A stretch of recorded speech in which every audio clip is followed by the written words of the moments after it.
Hello, ladies and gents, and welcome to another episode of Capes and Commentaries, your podcast, essential podcast for Saturday morning cartoons where we rewatch, relive, and kind of sometimes watch things anew. I am your co-host, Nathan Kennedy, alongside the Virgil to my $1 million man, Tyler Baker. Tyler, how's it going? And the beefcake to my Hogan. I am Tyler Baker. I'm doing quite well here today. It makes sense. I got Hogan stuff on display. You got beefcake stuff on display, so you can't argue that one. I don't know what you're talking about. Anyway, on today's episode, we are going to visit as I Bionic's on, man. Butcher the hell out of that. Bionic 6, a show that once again this is an anomaly because most of the stuff that we talk about on this podcast has been released on DVD or at least has good quality episodes on YouTube. Where's the love for this show? What happened? There's like hardly anything on Bionic 6. Yeah, all you can seem to really find is every so often like some bootleg sets, available on the internet. Some vary in quality, some vary in price. Some are asking like $80, $75. Some guys are asking $35 for a complete set. So, it's clearly definitely it's something that if it's brought up, people seem to their eyes pop. I remember that show. So it's like a lot of classic 80s shows. It's unfortunate just there's people who have the rights to it or just someone who has the power to kind of bring some of these old properties back to the forefront just chooses not to because their head's up their ass. Well, you also got to think too, when this show came out, imagine just fighting for that real estate, not only on television, but in the toy aisle. Because when this came out, we're dealing with Masters, Thundercats, like everything's in its peak. So this is just like blink and you miss it, really. Honestly. Which pretty much was a lot of toy lines. I mean, we think of Visionaries, the Supernaturals, Battle Beasts, Mask, Black Stars, Sectars. The line that Nathan was a big Air Raiders. Wasn't that the toy? I always keep forgetting the name of it, but to me that was always just really badass because it's basically just attaching strings everywhere and zip lining guys. It was super cool. I only had a couple of them, but to me it was really awesome. Just setting up in the doorway in the living room and attaching it to like the table or the couch or something and just sending it down. And my little mind was just amazed that I was able to construct something like that. Another prime example of one of the many competitions, because the commercials are available online. I believe there was a cartoon of it, but like many of them, like Dino Riders, that make only maybe 10 episodes, a few episodes, just never gets picked up or whatever. But Bionic 6 was given like a full length season. Came out in 7, and I think it ran on TV and syndication for about 3 years. Because I was watching, I think, in 87 and 88. Definitely 88. I do know that for sure. Sky Commanders. Sky Commanders. I don't know why they call it Air Raiders. I don't know why I keep forgetting it, but I'm just like, yeah, zip lines. Yeah, that's about it. But yeah, Bionic 6, like it had a full-fledged run. It's just I don't remember it at all. In our area, because it's you were not that far away to where we're going off different cable stations, right? Bionic 6, from what I can remember, always came on real early in the morning. I'm talking like 6:30 in the morning. That's how I remember catching it. That and Silverhawks and Thundercats in the late 80s in our area, it was coming on before daycare or maybe even going or starting kindergarten. But that's how I remember watching Bionic 6. Was real early in the mornings on weekdays, and I love the animation. I thought the heroes were cool. I thought the villains were amazing, and the toys were made out of metal by LGN, who did Thundercats. I know they get like the wonderful career for their attachment to video games. Oh, they're terrible. But they made some good action figures, and the Bionic 6 could be argued to be the best they did, even next to Thundercats. I won't say it, but it can be argued because they are beautifully sculpted. They're the same size as G.I. Joes. They're articulated like G.I. Joes, and they're sturdy as hell. Like I mean, they would have to be if they're made out of metal, right? Yeah, I mean, like I got 2 of them on the shelf over here, and they are hard to find. You can find some on eBay, but it's hard to find individual characters. It's some to find like complete sets, ones that aren't broken, ones that aren't missing pieces, and people are still charging out the ass for them. You did have an opportunity, but you didn't ask for the price on it because I guess you were too afraid. But we did come across a mint on card, Madam O. Yeah. Last weekend when we went to a local Comic-Con, which is the reason why there was no podcast on this channel. Yeah. Last weekend, but well, when people don't put price, it's just like but you still should have asked. Maybe he would have lowballed it a little bit. Alan was talking like the guy was going to be asking too much for his stuff. Yeah. And I also saw how funny is that when like he's there with that guy and he's like, yeah, he's probably asking too much for stuff. Well, no, he said like some of the stuff he's got, he's asking a bit too much. Like I know Nathan's kind of felt Alan asked a bit much for his stuff, but Alan's pretty fair. I've dealt with Alan for many years. Alan Hypes, if you're curious, he's a toy seller. He's on Facebook. I think you could probably buy from him online or something like that too. But I bought my Fluffy the Robot, who we'll see in this episode, from him years ago. And I'm honestly surprised you didn't grab that off the shelf and have it on hand to show off. Oh well, hang on a sec, I'll grab it. And while he's grabbing that, I'll do the Amato thing and acknowledge chat room. Let's welcome Yanish, Fedmon, and JSP who are in the chat room checking us out live. Thanks for popping in, guys. And when Tyler comes back, I'll kind of throw out some of the stuff you guys have said here in the chat. It's a beautiful toy line. There's a play set of the Bionic 6 headquarters. There's vehicles for them. But here's Fluffy the Robot. Yeah, that's pretty bad. Do you know how much he's going for now currently? He used to be like the heart, like the of all the figures, the hardest to find, and it might still be because he's still hard to find. But at this point, all of them are hard to find, and he's made out of metal. Like I'm holding a full die-cast metal figure here, and he's got the Bionic 6 logo. And don't let the name fool you. The name Fluffy, he's a male robot voiced by Frank Welker, so he's got a real deep, badass voice. Yeah, it's kind of like a mob name in a way. They give you like those. It's initials too. It's Fluffy. It's abbreviation. It's an acronym for something else. How much did you pay for him at the time? Oh man, I think I paid less than $20 for him. You son of I may have paid like close to 15 or something. Yeah, but this was also a few years ago, right? We're going back. We're going back quite a ways. When we were going to the Dublin flea market twice a year, without question. And back when they had good shit. Yeah, well, you weren't going to leave there without something. And here's Glove, my favorite character. He's the Starscream on this show. He's constantly trying to piss off Scarab and undermine him, and he's missing his glove, hence the name Glove. And I got one that because he's hard to find with the glove.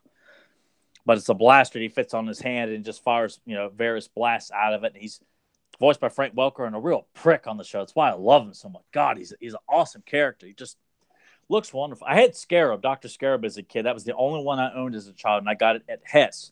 You remember Hess when it was at the mall? Yeah. Yeah. My mom picked me up from, I think, daycare for kind of like for a dentist appointment or something, and we went there afterwards, and she got me Dr. Scarab. That was the only Bionic 6 character I ever owned.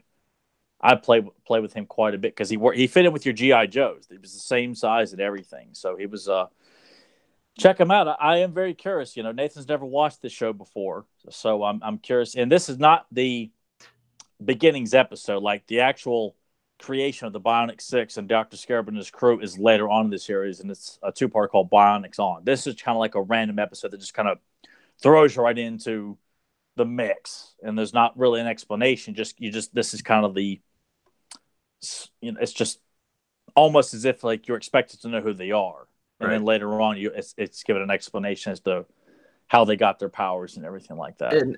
And I'm sure at some point I probably watched it, but it may not have left an impression on you because there was just no vivid memory of watching it as a kid. Yeah. I mean, Larry Houston, our friend Larry, he did work on this show. I think Larry DiTilio had some attachment as well to it. But it's kind of like an amalgam of it's American Japanese animation. There's no anime stuff. It's just it's like Thundercats. You know, you can definitely see there's anime uh, uh, touches on there, but it looks like an American cartoon. And for a show that's got an assortment of teenagers, they're actually all written very well. Like they're not obnoxious. Like every character of the Bionic Six family, they're all likable characters. From Meg, JD, Eric, Bungie, and I believe Bungie and JD are adopted. They don't really. I don't know if they've really gone into that. I mean, they would kind of have to be if you think about it, unless the missus was running around with the milkman, multiple milkmen or something like that, you know. But they're all very likable characters because there's episodes where you see them doing stuff that, you know, they're teenagers, so you kind of see them dealing with that stuff, but you also see them just going out and duking out with Scarab and his crew. And it's pretty much this group. It's not like over the series like you get new members to the crew or new members to Scarab's group. Like it's a set group for Scarab and the set Bionic Six, and that's just kind of how it is. So if it had done well, I'm sure we would have gotten variants of the Bionic Six maybe, and probably more guys to Scarab's crew or something like that. But it's kind of hard to picture like the line expanding when the show is called Bionic Six, you know. So, right. But yeah, it kind of limits itself for heroes. So that's why I felt like if we got a second wave, we'd probably get some more villains and variants of the Bionic Six, something like that. Right. But they have a cool transformation sequence too. When they say Bionic's on, they all like take their right fist and slap and slam it against their left wrist, and they all, you know, they amp up and take off. And the theme song is very catchy. Yeah, it's and it's beautiful. It's just beautifully animated too, and it just kind of, it doesn't have that go kick ass feel that Thundercats has, but it's an upbeat, catchy song too. And it lends itself to easy listening. It's something I think. God, I feel like it looks like it was gradually. I was trying to watch for it, but it did look like it was gradually moving. All right, apologize for that, people. It's not like we're running like a No, hey, here. This is the $3 million is the budget per episode. Yeah, which is small potatoes in today's market. Right. I already acknowledged. I did the motto thing. I did acknowledge people in the chat. Who did that whale popped in as well. Some stuff I was going to read. There was an Air Raiders toy line. Okay, I could have swore I thought there was. I thought it was the one Nathan was talking about. Yeah, and Fedmon had said, you guys should have recorded a toy hunt of that convention, or at least showed us geeks in action in the wild. Well, there wasn't a whole lot to. Yeah, there wasn't. Honestly, there was not a whole lot there. But when we go to Raleigh SuperCon in the summer, I will definitely make a longer video for that. And if Tyler and I make it out to any flea markets or anything, we'll definitely do that, because it would be kind of amusing for me to ask how much something is while Tyler's recording, and they give me a number and I haggle with them, and they or Nathan just tells them that, you know, go to hell. Yeah, like or that, I'm like, yeah, this thing's busted all the shit, and you want $50 for it? No, thank you. Yeah, watch Nathan haggle over old video games. Like, that's what I want to see more of, because Nathan can share some stories of some guy at the Dublin Flea Market who wanted $50 for an old beat to shit Nintendo cartridge. Yeah, he just keeps dragging these games in. They're covered in dust. The labels are half peeled off, and he's like, "Yeah, that's $50." But I did get a box Friday the 13th on NES from him for $10. Even though it has some writing on it, it's still kind of cool. Yeah. When did this show air? Giannis had said 88, and in the 90s they replayed it. It came out in 87, and I remember specifically like 88, and I think it ran until at least 89. And it may have ran a little bit longer because, I mean, hell, some places, I mean, right, we're playing, you know, like G.I. Joe, like the 80s show was playing along with the Deke series into the early 90s on USA. So I'm sure in some places in the country and various parts of because it played in the UK, because I found that James E. Talk is a big fan of the show as well. So it's good to know that there's a multitude of people out there who are aware of it or are familiar with it or really, really like the show. It's one of the things about this thing is to kind of provide awareness for this stuff, not just the shows that, oh, yeah, I remember that show, but this is why it's good. And then shows like this where it's clearly under the radar, but I never hear anybody shit on it. Anyone. I never see anybody. I'm sure there's somebody on YouTube who, gets off on Getting oh back yeah, into oh that, yeah. huh? Yeah, well, I mean, because they're always out there. It's a virus, which is why, our podcast, has met its, glass ceiling, because you got all these people out there who that's what people want to hear. They want to hear people shit on 80s with very, very lame, unoriginal, juvenile humor, hinting at the word saying nuts instead of balls, that kind of stuff, or they think they're being edgy by, or saying stuff like honestly, I've never seen any of this stuff that you're talking about, like ever. Well, look, in my spare time over the years, I would look send up. Send me links. I want to see this stuff. I know, because I don't want you to go and give these assholes more views and stuff like that. But I stopped watching a lot of this stuff because I'm thinking, okay, here's someone who's talking about Bravestar, or someone who's talking about He-Man, and they're just making fun of it. Where I'm like, God, this is not what I wanted to see. I wanted to see people talking about and reflecting, being nostalgic about this stuff. And I'm sure not everybody. I can't be narrow. Well, I'll ask you this then: is it coming from people around our age group, or is it younger? Some of them were people. Most of them were people around our age group. Really? At least I was assuming. Honestly, that's kind of interesting. I thought it would be the case where it's like younger people. It's like, oh, well, you know what? Dexter's Laboratory and Powderpuff Girls is where it's at. All this stuff sucks or something. I don't know. And it's like, I like to think that me and Nathan both, we've watched animation all through the years. Like me and him have never stopped watching stuff. We would watch the new stuff like on Cartoon Network because I enjoyed Dexter's Laboratory. Didn't care for Powerpuff, whatever the hell they're called. Didn't care for that. But, the old stuff was going back and rewatch it. It's genuinely good. I'm not watching it with nostalgia. It's like I'm watching Bionic 6. I'm like, God, this is a really, really good show. And same thing with all the other stuff. And I mean, like I know I got a little bit of flack for slamming Retro Blasting, which was they do total reviews, and then they also discuss the cartoons. They shit on the Rambo cartoon, they shit on Thundercats, they shit on Silverhawks wholeheartedly. I'm not just exaggerating. Like I will look these up. Yeah, and I know there's been he took a lot of flack for slamming Thundercats, and rightfully so. But he also shit on Silverhawks, but loved the toys, and they shit on Rambo because it's not like they were funny jokes. It was just kind of like, this is very white bread humor here. Like maybe you guys would be popular on like the CW. Yeah, but at the end of the day, it's their opinion. Plus, it is opinion. If it's getting them clicks and it's working, then why not? But it's not. I get it. I get it. They have to. I know you want everything to all these things to have like this great honor, everyone respects it, but it's more about this thing where like that's the kind of go to. It's let's make fun of it and people will watch us, as opposed to, I'm not trying to tell you that watching Bionic 6 is going to change your life like some hippie or something like that. It's just a kick-ass cartoon.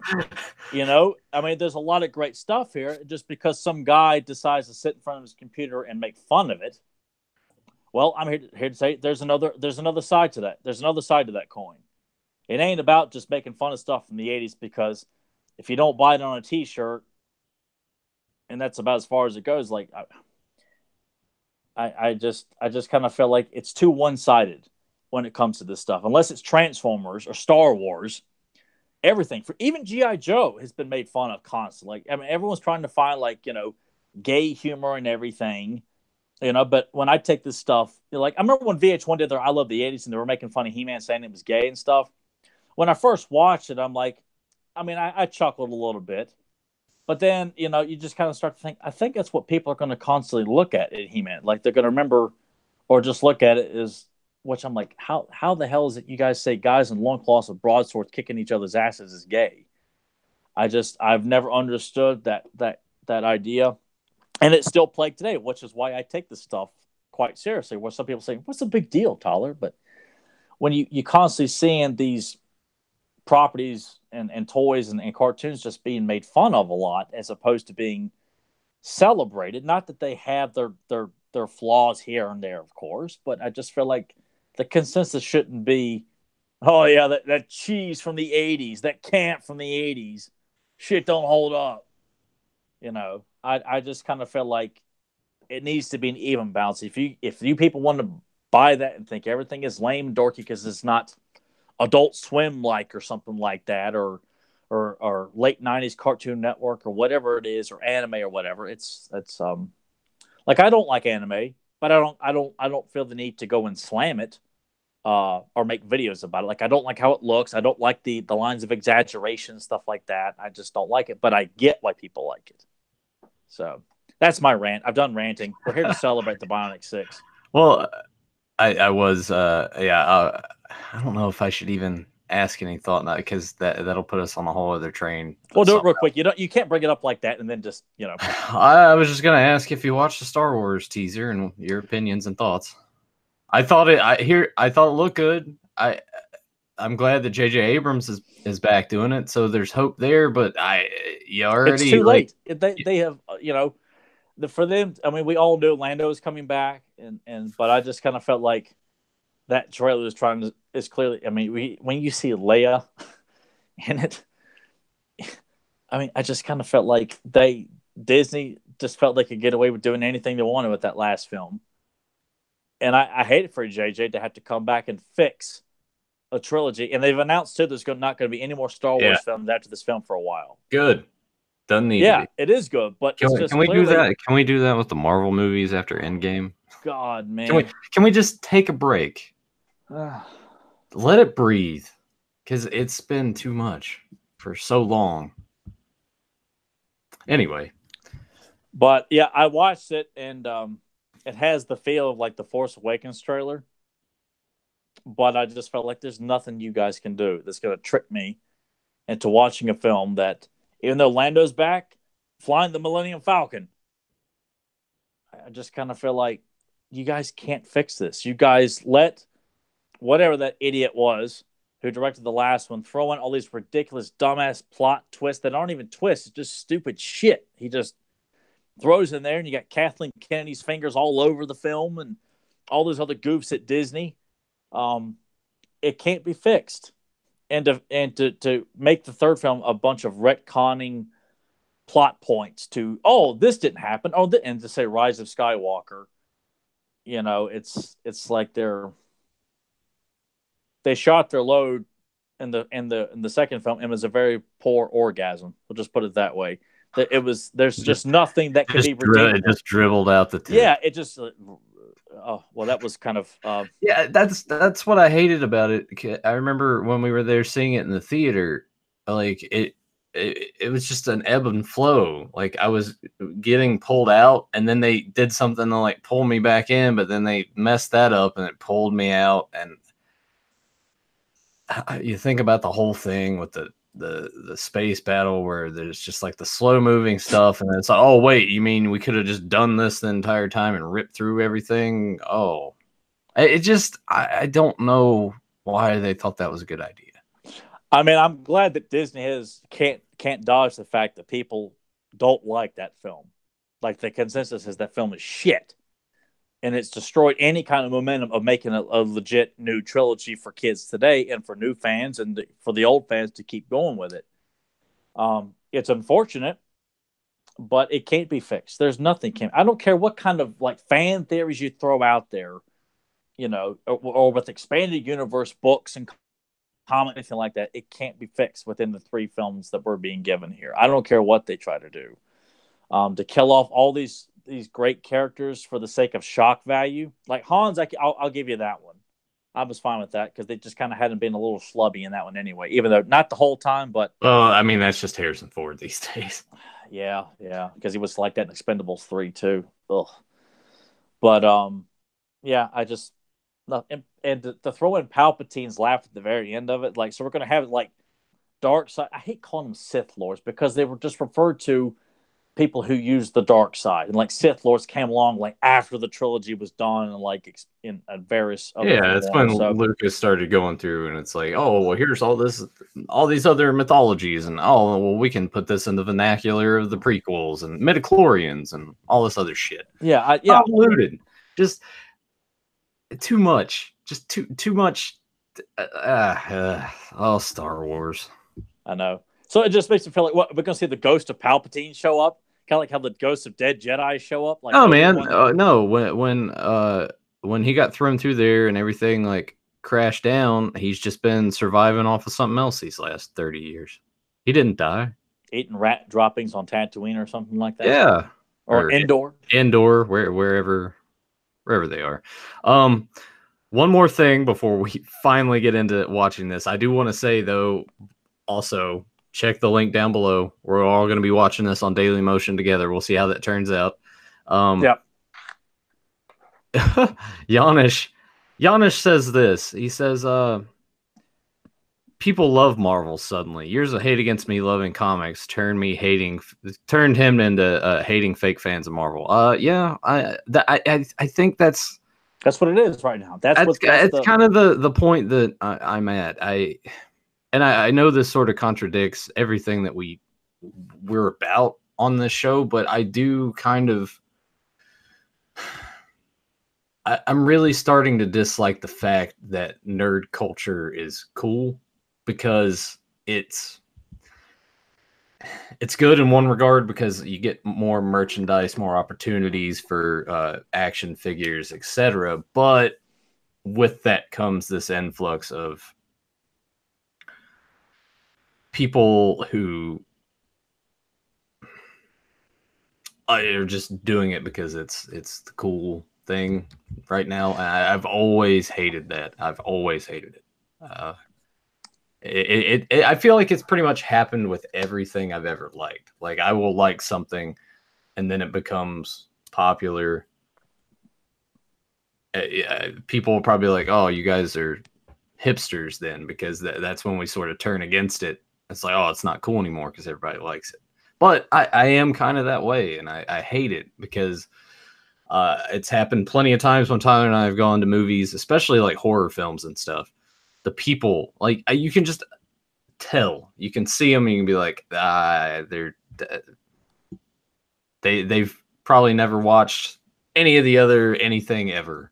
Yeah. And yet they're here. So I guess Hollywood did their job, but yeah, I feel like with comic books, I feel like it it's considered cool to be into this stuff, but it's not expected for anybody to actually know anything about it. Like with Star Wars or Star Trek, it's shows and movies, or with Star Wars, like the movies.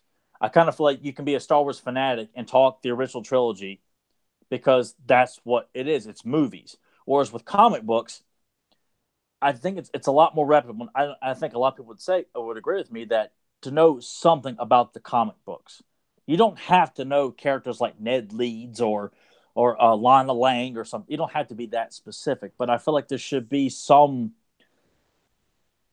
relative knowledge on the mythology. You don't have to know everything. No. But this popular with Marvel and DC films right now is just, and of course, they're making money because the general public goes and watches, and they laugh at these stuff. They laugh at Aquaman. They laugh at it's the Avengers. Oh, that Captain America, he's a funny mofo, man. Look at him telling them jokes. It's not like if you were to go ask them, like what do you think about just trying Baron Zemo? Who? Well, he was that lame ass villain that was in Civil War, but that's not really like the Baron Zemo that that's who we should have gotten. Who? Yeah.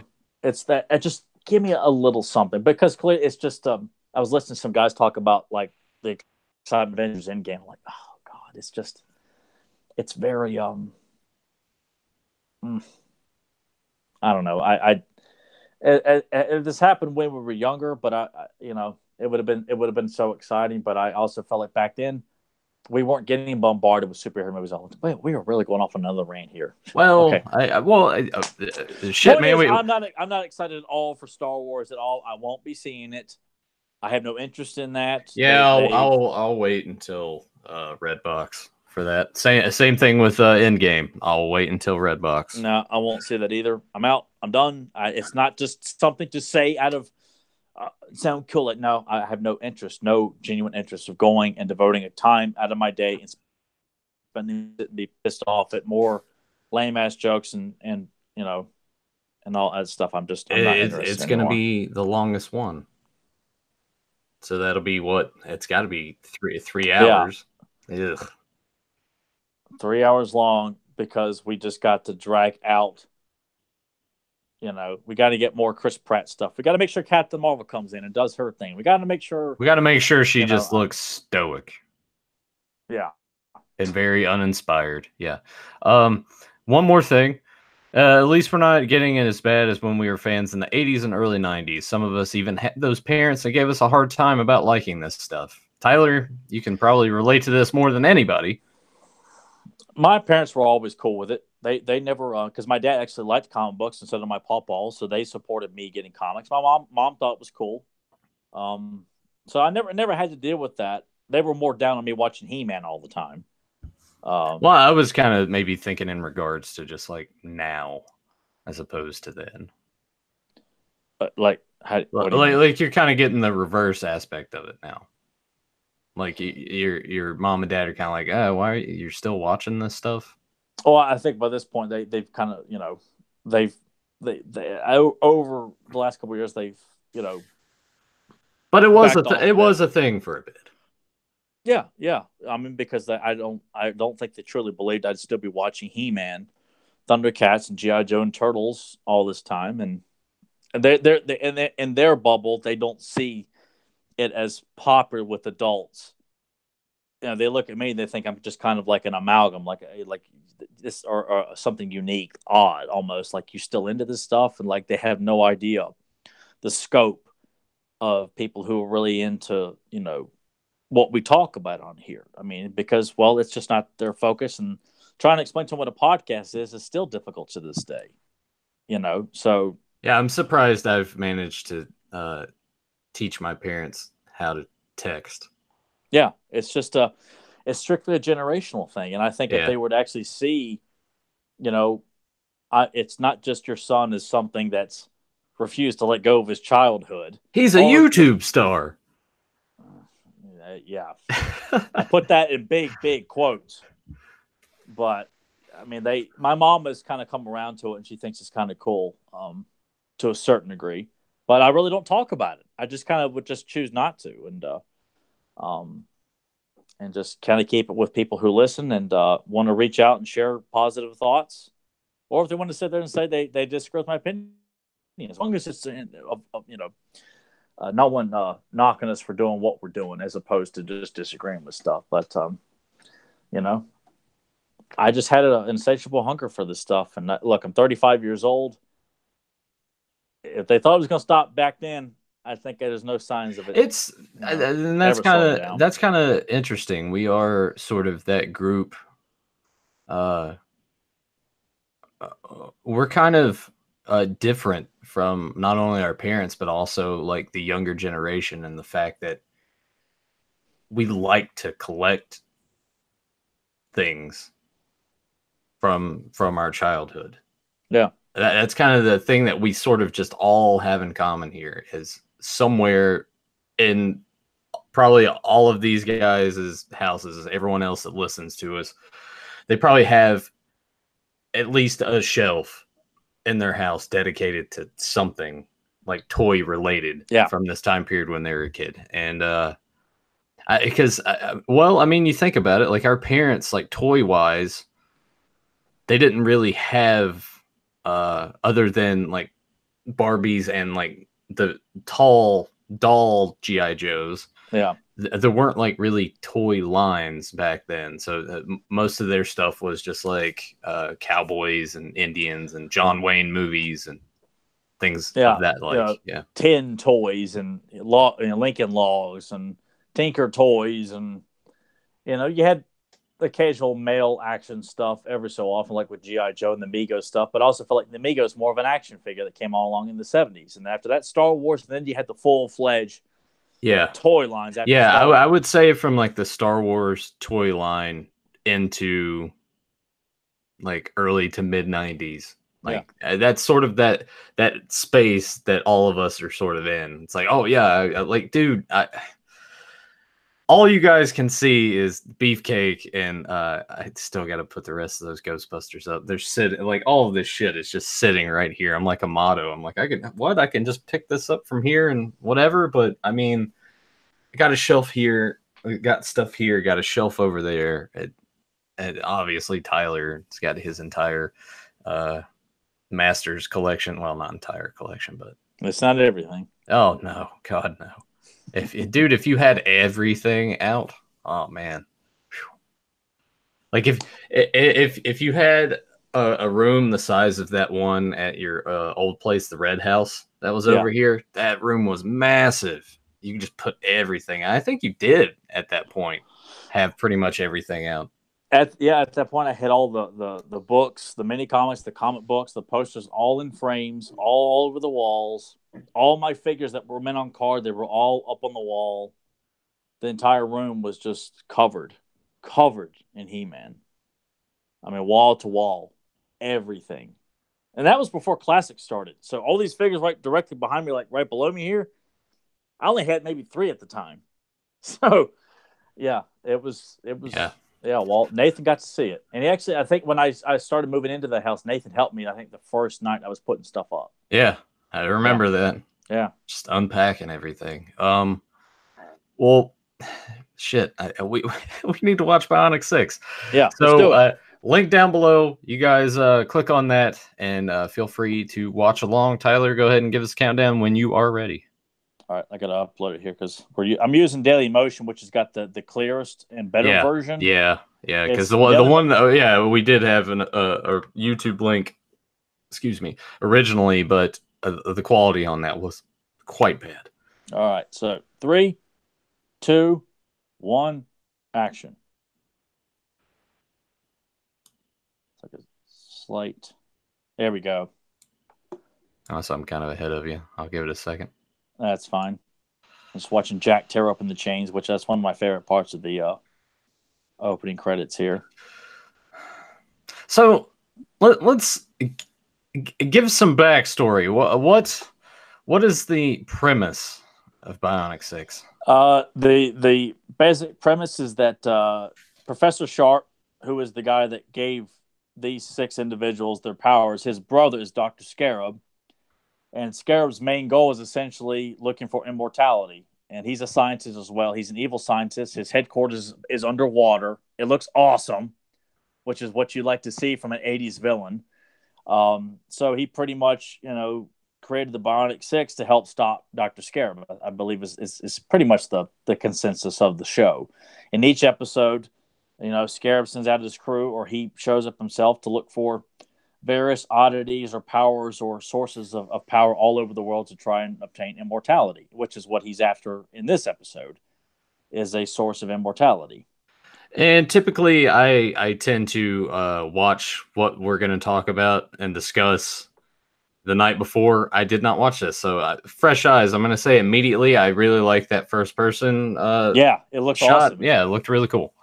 And this recording on Daily Motion, this was on the Sci-Fi Channel. On the early years of the Sci-Fi Channel, they played the Bionic 6. Oh, right on. And I did catch it one time in 1997 in the summer because we didn't have the Sci-Fi Channel when this was being played, unfortunately.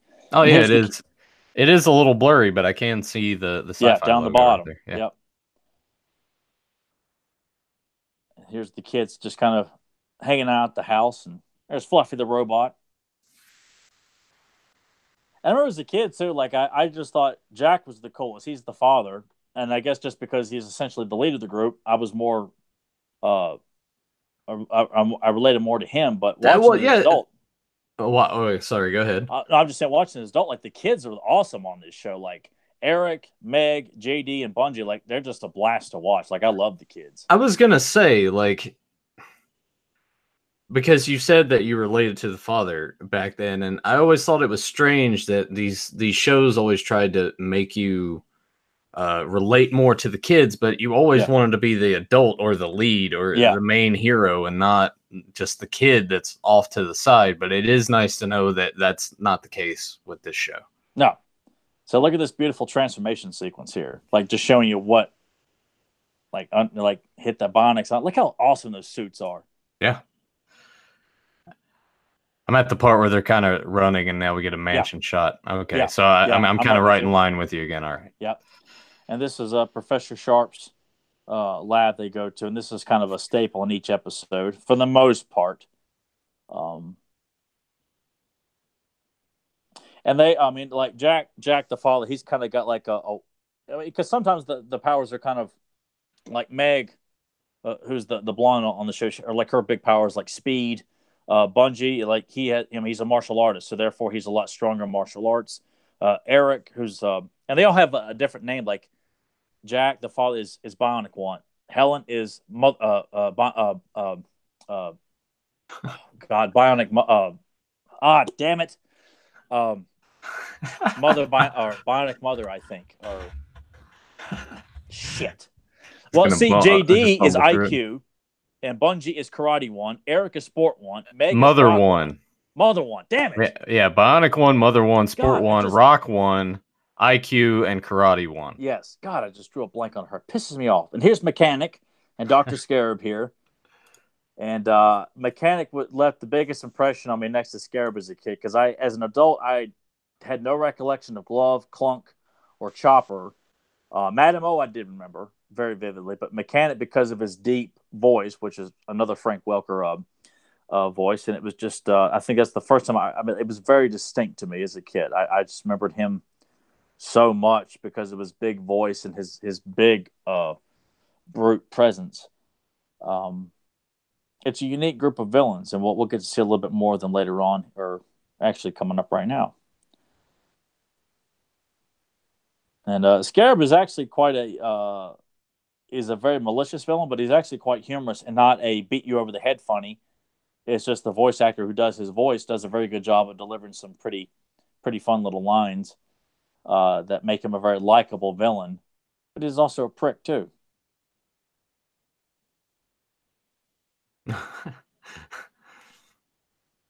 And the van, that's a vehicle in the toy line too. Like they released a pretty good assortment of so I figured if Nathan was going to be one of these guys, he definitely would be Eric, because Nathan was a big baseball fan. I still am. Yeah. So I can see Nathan wearing like the red baseball helmet and using a baseball bat in battle like Eric does too.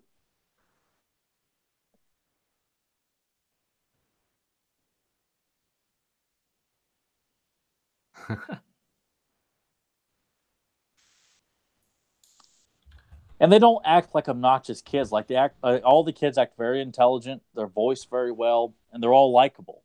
And they've, in this episode, it's going to kind of branch off here in a little bit and focus a little bit more on JD/IQ.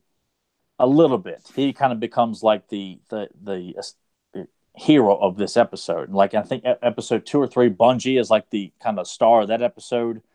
There's ones where Eric has a big storyline to become like a baseball player for a big team. Meg having issues about being asked to the dance by certain guys. So there's kind of like certain storylines. Yeah, no, it's cool to implement. It's like they're not just heroes; they are still teenagers. Yeah, and they go through issues, and that tends to be a lot of the focus too. Is like the kids going through stuff, and then Jack and Helen are being parents. That's what they are. And the quad runner right there, I think it's the name of that vehicle. That's part of the toy line too.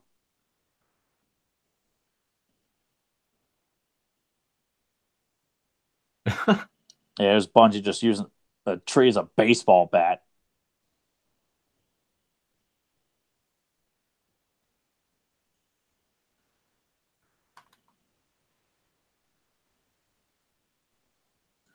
Yeah, as we're getting to see a fun little reveal here in just a moment here, Nathan.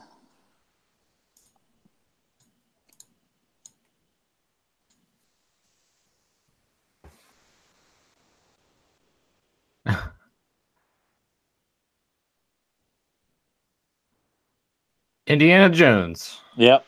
Definitely has like a Raiders of the Lost Ark nod there.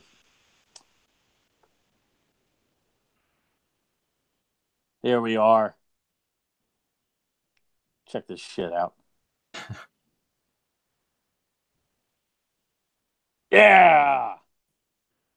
That almost looks like sort of just like brass knucks that have lasers.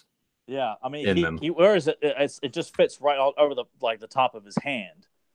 But I just love Frank Welker's devilish portrayal of Glove. He's so cool. And there's some episodes. I mean, Glove's portrayed pretty like competent. Like the villain, other than the mechanic, he's like kind of the big oaf, but not in an obnoxious way.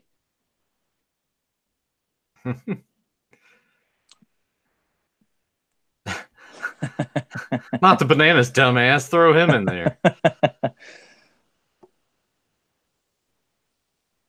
Yeah, no thanks. God almighty. I always love that the scarab device that or that amulet that's on all the villains. They all wear that green scarab on their chest. I mean, Glove's got it here on the action figure. Like, it's just a cool emblem. What to put that on a t-shirt or a tank top? Oh, well, I'm sure you can find it on your go-to redbubble.com. Yep. They only have Bionic 6. Like, I got the Bionic 6 logo on a tank top, but like I want, I want a more prominent one too, in assorted colors and stuff like Just that. get Joe to make you one. Now Joe will try to put something cute, funny on there. I know he'll do it just to spite me. But yeah, I would love for someone to do some more Bionic. I mean, there's a couple of cool images, but I'd like to have some cool images of, like, Scarab and the crew, or I know T-Public's got a real prominent Bionic 6 logo I could put on a tank top. So like Jack right there is, I mean, and that's something you see somewhat regularly. It's like he firing these blasts from his eyes. So he's got kind of and there's Meg with her speed. She's cool. And all of them, like Bungie. I mean, Bungie's just got the headband on. He just looks really cool. And I'm assuming there's truth to it, because there's not too many definitive sources. Like, there's a couple of interviews with a gentleman who worked on the show, who was like the writer, or like, I think the head writer on the show, about coming up with it. But I think the premise was like the Bionic, or the $6 million man and the Bionic woman having a family. And that's kind of like, I think the amalgam, or kind of the germ of how this show, or what the idea of the, kind of behind it is. Which, if you look at Jack, you can definitely kind of see a slight resemblance to Lee Majors. And Helen definitely looks like the Bionic woman to a certain degree too. So, which I mean, it's an excellent premise. And I mean, like so many great ideas in the 80s, I think a lot of them do deserve to be revisited, but unfortunately, you got someone who decides to come along and, hey, there's a lot of humor to be had in the Bionic 6, and maybe you'll find it too. Check out my man bun tail. Look at that. They're a fun-loving family. They like to joke and have a good time. Yeah. Kids are dumb. God, which I keep harping, man. It doesn't have to be funny, people. I might red box Aquaman. He's like, I'm just gonna pretend you didn't even say that. You have fun doing that, And well, I'm sure you'll enjoy What Little Black Mantis in the film.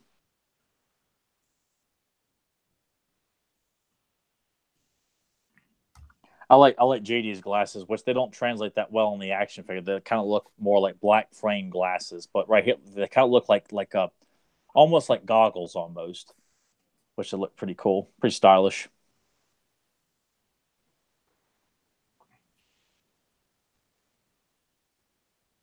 As we're kind of leading up, what this is kind of leading to, Nathan, is an actual source of immortality in the Valley of Shadows.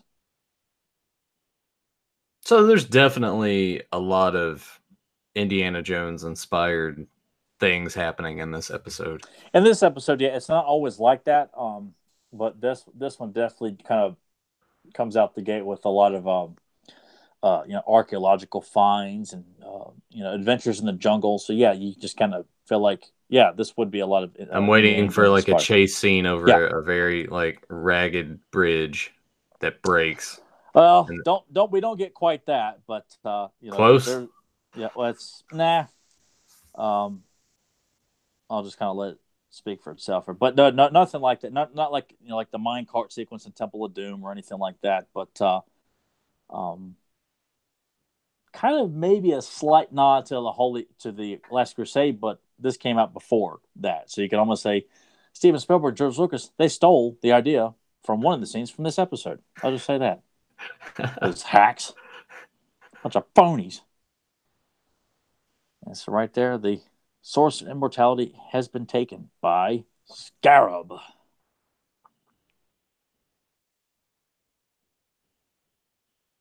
And I'm sure some people will be smartass and say, "Well, why is Scarab wearing lipstick?" No, it's just I always felt that it's a color break.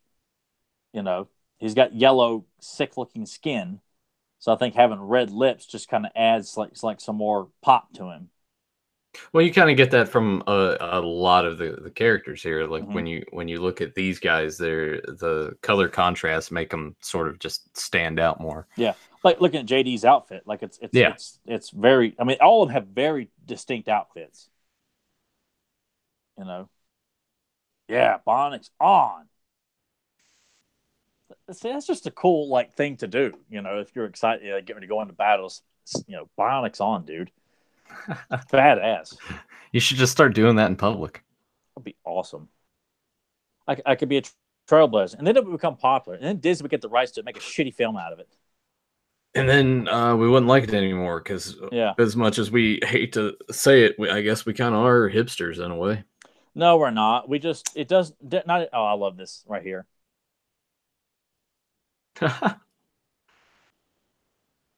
It just knocks it.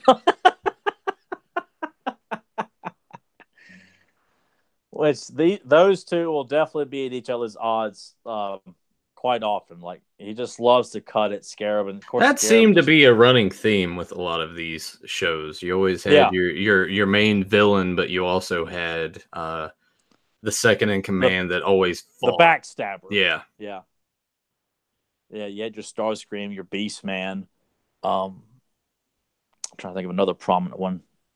Mutants were all. I think they would love to backstab Mom Ra at times. They mock him at times. Um, but I kind of felt like that's a fun staple to have in your assortment of villains, is to have someone who kind of always feels like, well, Evelyn was doing it to Skeletor all the time too. But to have someone who feels like they could do things so much better, and I think there's a fun appeal to that in a an action figure line, a comic book series, a cartoon, kind of like the bad boy of the group, so to speak. Like Mechanic is a loyalist to the end, and Madame O is pretty, which we don't. There's three other members we don't see in this episode, but hopefully this might pique Nathan's interest to want to revisit it, because there's some really good episodes, and we don't see all the villains in this episode. Like I might actually have to watch like Bionics on or something like that the next time.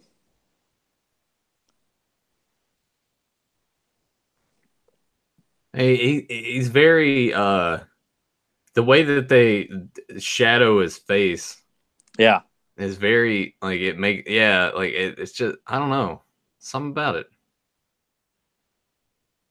it just adds a lot of depth and detail to his face. There's a lot of character in his face. I mean, all of that's why all the villains look so cool. Like Mechanic looks like a mechanic, but he's a very visually appealing character. Like he walks like a gorilla almost. Like Glove, he's got purple skin, but very like snarky face.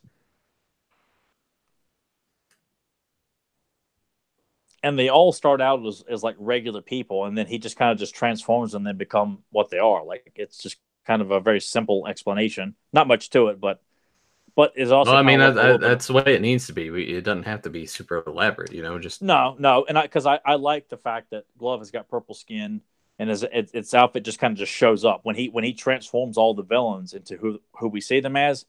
Mechanic's already there, like he's already kind of he didn't get transformed, but Clunk, Chopper, Madamo, and Glove, they look like kind of regular people, and he has this device that just transforms them, and he just kind of gives them a name, and their outfit's already there, and we're just kind of off and running.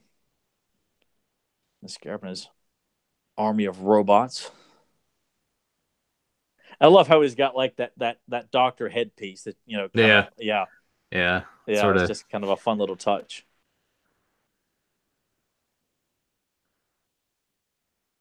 because he looks like a doctor.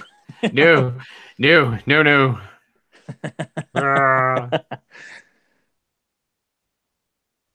So, and there's gloves there to just pit. Yeah, here's her Holy Grail Last Crusade incident or moment where he's aging. St. Glove thinks he could do things better. So cool.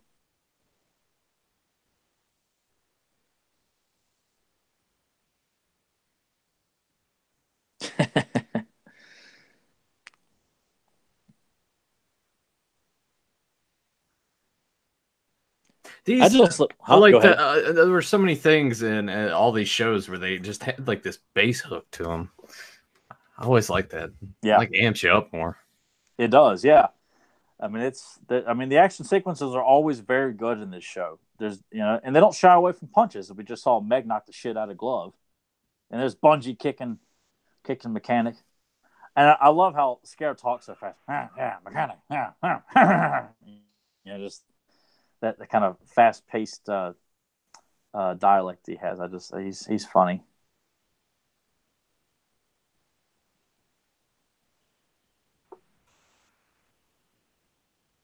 I like how the general thing here you just hear hello, hello, hello, hello.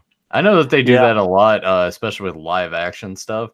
When they have people just chattering, they tell them just to say like pretty much nothing, just make noise. Yeah, which it's cheap and it works.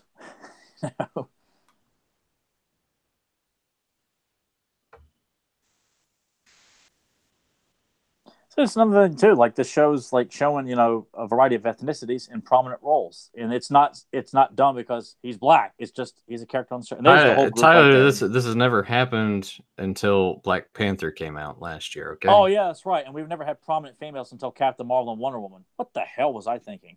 And that's a great little ending there with Scarab and his crew. Yeah, and this is kind of a running thing in the show too, where Jack makes like these ridiculous meals. Kind of they're like tofu eating people almost. That they're eating food that's so much more healthy and better for you, but it's made out of just slop. Yeah, I got to go to McDonald's. Yeah.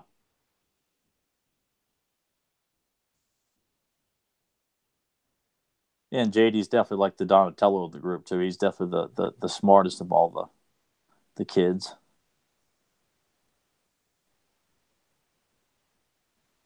And there we go. That is the first episode, Valley of the Shadows, Bionic 6. And so even though I was talking during a lot of it too, but I hope they didn't. And Alan Oppenheimer does the voice of Jack and Dr. Professor Sharp. So as we know him as Colonel Troutman. Oh yeah, and that bone face guy that says meow all the time. Yep, and it won't sign your shit because it's too much. Yeah, I can't write all that. So I just need to ask you to write a book, even though I'm giving you like $60 for 3 of your autographs. Oh, you were so pissed about that. It's great. Anyway, we hope you guys enjoyed that. Sorry, I'm gonna just kind of wrap it up because I gotta get ready and go to work.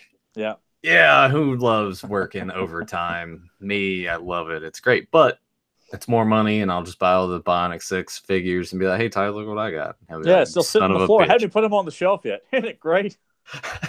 I do like here. I'll just if we can all right. So I got a box right there. That's all the Diamond Select Ghostbusters. I can't really like under the desk here. I still got those Turtle 2-packs that I got to crack open. Tyler's like, "Will you just get on it, please?" Now I'm getting the.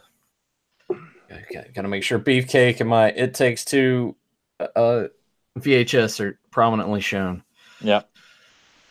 And then it become like overdone. Like Nathan loves Olsen twins, and they'll start, photoshopping you in like the Olsen twins double toil and trouble with Nathan Kennedy and the Olsen twins, and It's gonna happen. Yeah, at some point. We haven't seen Emily in a while or had a Beyond Retro Arcade, so I hope we see both sometime soon. Yeah, I'm in this bad habit now of being like, yeah, are you streaming? Yeah, I'm gonna do that tonight. And then I go in there and watch a movie or something and I get caught up in it and I'm like, no, I just end up not streaming. I need to throw out too. I need you for the next thing we do, whether it's our next commentary or on Fans of Power. I want you to come up with your top 10 list of films, not in chronological order, like 1 to 10, but just 10 films that you feel like, because Nathan throughout the fly to me, I'm like, oh wow, I love that choice. It's like, well, now I need to see the other 9 of what Nathan would choose to be. Like I said, the picking the fly at number 5 doesn't mean it's the 5th greatest film of all time. It's just 10 films. I will think about it. I'll put some thought into it. Yeah. I don't know how soon I'll have that list to you because there's just a lot. Because there's some that would be on that list that are go-tos that I watch a lot just because it puts me in a better mood. And then there's some stuff that I look at that would be on the list strictly on the standpoint of I haven't watched it a shitload of times, but it was one of those. This would be films that you because my list of films or movies I've watched so many times have had great impact on me. Like you could watch any time if Emily decided to say, "Hey, let's watch this tonight." You've seen it a lot, like The Thing. Like I almost feel like The Thing is probably gonna be on your top 10 list. Yes, that's definitely in there. Yeah, so not films that amazing because of, like just films that they transcend for you personally, right? Not because they are from artistic feel or special effects. Films that mean a lot to you that you can watch anytime, Yeah. So yeah. I'll do that. Your quality just like dipped really bad. Yeah, man. Yeah, I don't know what happened today. Maybe you need to just like restart your modem and stuff. Probably. Well, I'm not opposed to doing that. So unplug it and plug it back in. JSP said, check out Michael Mercy's YouTube channel. You'll love his toy reviews, I hope, anyway. Okay. So we'll see how that goes. I'll get into the wrap-up spiel. We hope you guys enjoyed watching this episode of Bionic 6. We hope you enjoyed all the side rants. Thank you guys that popped in the chat and joined us live. If you are new to the channel, make sure you hit subscribe, ring the bell so you get notified when we go live for our podcast, Capes and Commentaries, Beyond Retro, and when I eventually do go live for my Beyond Retro Arcade, where I play old video games terribly and I'm usually drunk. Check out all the links down below. You can download us on Podbean and iTunes. I want to encourage you guys to check out Fans of Power, the He-Man and the Master Universe podcast, hosted by Tyler Baker, Joe Amato, and myself. You can find that at youtube.com/fanspowerpodcast. Buy Joe's t-shirts. Hit him up for a custom. Tyler, is there anything that you want to add in closing before we get out of here? No, I think we need to wrap it up so that way Nathan has time to get his stuff done before he has to go burn the midnight oil and make tons of cash that gets dropped in. And he sends boxes of toys to his house. And then they just sit here in the floor. Yeah, and he just tells me, I own it. I'm not going to do anything with it. Yeah. Well, we hope you guys enjoyed. And until next time, we will see you in the future to talk about the past. Take care, everybody.